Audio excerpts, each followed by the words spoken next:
क्या आप कभी ऐसे व्यक्ति से बहस में उलझे हैं जो सच सुनना ही नहीं चाहता? क्या आपने महसूस किया है कि कुछ बहसें जीतकर भी आप हार जाते हैं?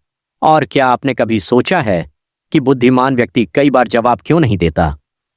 आज की यह कहानी सिर्फ एक कहानी नहीं है। ये आपकी ऊर्जा, आपकी शांति और आपके जीवन का आईना है। ओशो कहते हैं, जीवन में सबसे बड़ा ज्ञान यह नहीं कि आप कितना जानते हैं, बल्कि यह है कि आप कहां बोलना छोड़ देते हैं। फिर वो एक कहानी सुनाते हैं। एक जंगल था, शांत, सुंदर और अपने नियमों पर चलने वाला।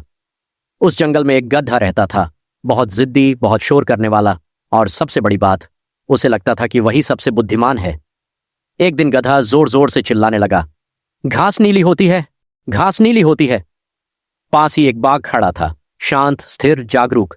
उसने गधे की बात सुनी और धीरे से कहा, नहीं, घास हरी होती है। बस यहीं से विवाद शुरू हो गया। गधा और जोर से चिल्लाने लगा, तुम गलत हो, घास नीली होती है, मैं सही हूं। बाघ ने फिर समझाने की कोशिश की, देखो, यह प्रकृति का सत्य है, घास हरी है, इसे कोई भी देख सकता है। लेकिन गधा समझने के लिए नहीं, जीतने के लिए बहस कर रहा था। ओशो कहते हैं, मूर्ख व्यक्ति का उद्देश्य सत्य खोजना नहीं होता, बल्कि अपनी आवाज को सबसे ऊंचा साबित करना होता है। गधा बोला, चलो हम जंगल के राजा शेर के पास चलते हैं, वही फैसला करेगा। बाघ को पता था कि यह बहस निरर्थक है, लेकिन फिर भी वह शेर के पास चला गया। जंगल का राजा शेर एक ऊंचे पत्थर पर बैठा था। उसकी आंखों में गहराई थी और उसकी चुप्पी में ज्ञान। गधा भागते हुए पहुंचा और चिल्लाया, महाराज, यह बाघ कहता है कि घास हरी होती है, जबकि असल में घास नीली होती है। आप ही न्याय कीजिए। शेर ने कुछ पल आंखें बंद कीं, जैसे वह भीतर देख रहा हो। फिर उसने कहा, गधा सही कह रहा है, घास नीली होती है।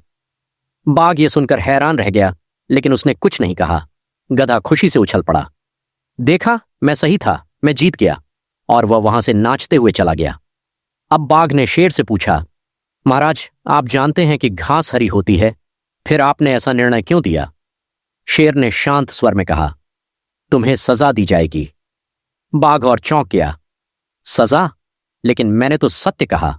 शेर ने कहा, तुम्हें सजा इसलिए नहीं मिल रही कि तुम गलत हो, तुम्हें सजा इसलिए मिल रही है क्योंकि तुमने अपना समय और ऊर्जा एक मूर्ख के साथ बहस करने में बर्बाद की। ओशो कहते हैं, यही जीवन का सबसे गहरा रहस्य है। सत्य को कभी प्रमाण की आवश्यकता नहीं होती, और बुद्धिमान व्यक्ति को हर बार सही साबित होने की जरूरत नहीं होती। जब आप किसी ऐसे व्यक्ति से बहस करते हैं जो सुनना ही नहीं चाहता, तो आप धीरे धीरे अपनी चेतना को नीचे गिरा देते हैं। ओशो कहते हैं, मौन कमजोरी नहीं है, यह सबसे ऊंची अवस्था है। जब आप चुप रहते हैं तो आप हार नहीं रहे होते, आप अपने भीतर जीत रहे होते हैं। मौन का अर्थ है, आपने समझ लिया है कि सामने वाला सुनने के लिए नहीं, बल्कि लड़ने के लिए खड़ा है, और जहां लड़ाई हो वहां ज्ञान नहीं उतरता। हम अपने जीवन में कितनी बार ऐसा करते हैं? सोशल मीडिया पर, परिवार में, दोस्तों के साथ हम बार बार समझाने की कोशिश करते हैं, लेकिन सामने वाला बदलता नहीं। क्यों? क्योंकि वह समझना ही नहीं चाहता। ओशो कहते हैं, जहां ग्रहणशीलता नहीं होती वहां ज्ञान देना हिंसा बन जाता है।